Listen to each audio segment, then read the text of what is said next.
you said the driver gets paid cash. Is that typical still? Yes, that's very typical. So that's another thing. In auto transport, we don't really use factoring companies. It's 90% of it's cash on delivery. We pick up your car, you pay the broker on a credit card, and then the money that we get, we collect on delivery, cash on delivery. Got you. Yeah. Got you. So why don't people call carriers directly? Why do they need a broker? Because it's hard, right? So in auto transport, you have 8 to 10 cars, let's say, on a truck, right? This week you could be going to Florida. Next week you go to Texas. Next week you go to California, right? You're going to go where the money goes, right? Because it's the seasons, right? So the problem is for customers to always find that guy or that carrier who's going to have a truck available going from where they want to go to from point A to point B is it's slim to none. Right. Because you may be running Florida last year when the snowbird season went on, but this year you may be doing Texas. So as a customer, if I call you, you're not going to be able to run my route. Right. Got you. So it's very hard to find these carriers unless you're doing a lot of work over and over again. And now we have dedicated lane. That's different. Right. But majority of transports and majority of orders that people will deal with when they're first getting into this business is going to be individuals like you and I, auction cars, small dealerships, car collectors, stuff like that. Got you. How do you start a auto transport brokerage? You talked about having $25,000, right? That's what you got started with. So talk about, startup costs, a little bit about getting started. What do you need in terms of licensing, certifications? Okay. Talk about that. So it's simple. That 25,000 I had, a lot of that was a cushion, right? I only used about five to $8,000 of it. Okay. It's not expensive, right? You have your regular DOT filing fees, your MC, your DOT, your BOC3, your UCR. Then you have your LLC and stuff like that, your regular cost for that. You have your website, because that's huge. Website's huge because we're online presence is everything for us, right? And then the main thing is the leads, right? The bond, that's standard, right? Depending on your credit. My bond payment was $1,000 every 3 months for the first year. Right. The second year, it went down 50%. The third year, it went down another 25%. Now we pay less than like $800 a year. Okay. So bond payment is big. That's credit based. So, you got to have your credit right. And then the leads, right? The leads is the customers. The individuals that need to ship their car from point A to point B, that information goes right into your system. So you wake up in the morning, you have 50 leads. These are 50 people that need to ship their car. Right. Now it's up to you whether they're going to go with you or me or the next guy. And that's where reviews comes in. Okay. Reviews is everything for us, right? You go to transportreviews. We tell customers, we're like, look, if you're iffy about going with us, just do us a favor. Go on transportreviews.com. Go back 3 years, go back 5 years and see the consistency in reviews, right? Right. Because for $50, you don't want to give your car to some guy that's not going to get it there for 2 weeks, 3 Right. weeks, because now you can't go to work or you can't go to school, Right. or you can't sell the car.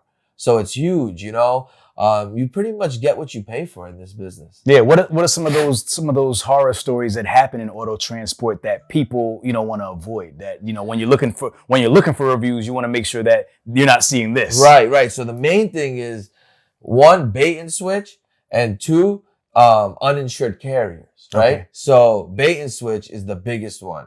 So when you look up auto transport brokers, you're going to see a lot of, so-and-so told me 500, but when the driver delivered, it was 800, right? So what these brokers tend to do is a lot of them are seasonal. They don't take the business seriously, and it's just a sales job for them, right? So this is what they do. They get on the phone with the lead, and everybody's quoting 800, they quote 500. Bam. They get their broker fee up front. They don't even have a carrier yet, right? They just get the broker fee up front, put $200 in their pocket. Now, quote unquote, that job's going to be $300 to the carrier. Yeah. It's going to be at least $500, right? So there's a $200 difference there. So now what the broker does is he doesn't tell the customer. He books the driver, right, for $500 instead of $300. Driver picks up the car, delivers it, and asks the customer for $500. Customer has $300 in their hand. Right. If you don't pay the driver, the car don't come off the truck.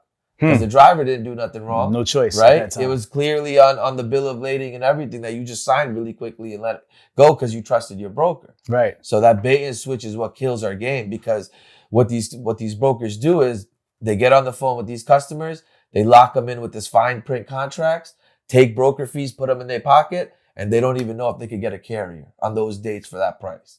Wow. So that's the biggest problem. Wow. What was the other one you said? The other one is uninsured carriers. Uninsured carriers. Right? Okay. They find carriers whose insurances have lapsed.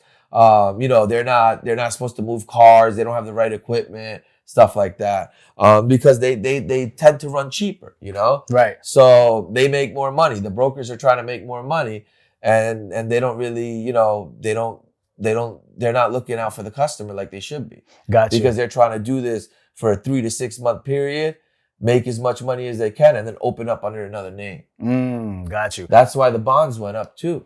The bonds went up from 10,000 to 75,000. Got you. Wow. How much did your previous experience working for the other auto freight brokerage help you getting started in your own business? Huge, because the first guy I worked for, while I was with him for a year, had 3 different businesses that we worked for. Okay. He kept shutting down, opening.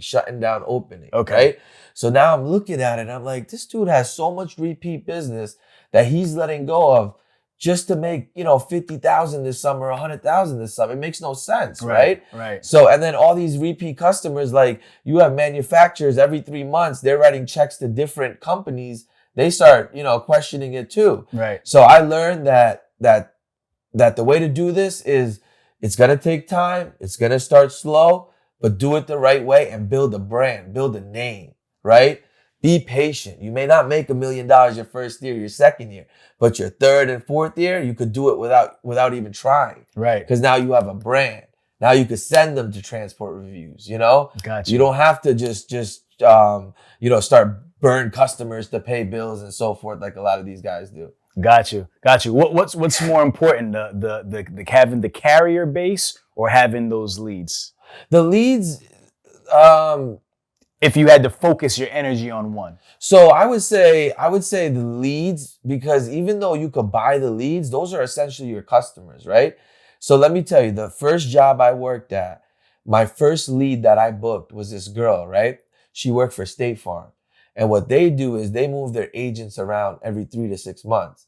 So I shipped her car and took care of her. From that $1.50 lead, I got over 500 of her coworkers because I took care of her. Wow. Within a 3 to 4 year period, I was at about 500 coworkers. Oh, wow. Yeah. That's so crazy. It's what you make of it, right? So if you get a $1.50 lead and you do that person wrong, you're not going to get all the business behind it, right?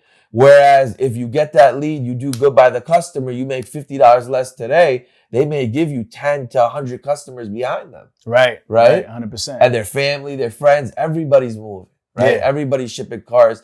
Everybody has to go to college. That car has to go on a truck. And there's pretty much one way to do this. Right. Is to go through a broker. Yeah. You try to go through a carrier, you're either gonna keep calling and not get somebody for your dates, or you're gonna have to work around their schedule. They're gonna tell you, yeah, we could take it, but next month.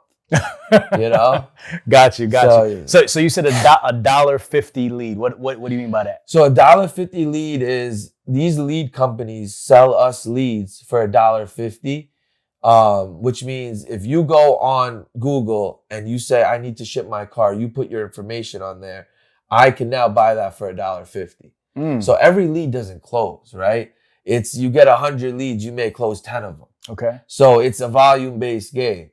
So the lead was $1.50, but what did you do with that lead is what really matters, right? Because I want to say about 75% of my customers, my repeat customers, are all that were all leads one day that we just called and did one move for. Got you. What are some other ways to get leads aside from buying? So going to dealerships, promoting your business at truck shows, car rallies. I mean, we just did a rally in Florida, all exotic cars, right? You got these guys all got Lambos and Ferraris. They're driving down at a rally. They don't care about price. They care about convenience. And now you got 50 cars going to the same place. So now that's where you really make good money, all by just sponsoring that rally one year. it.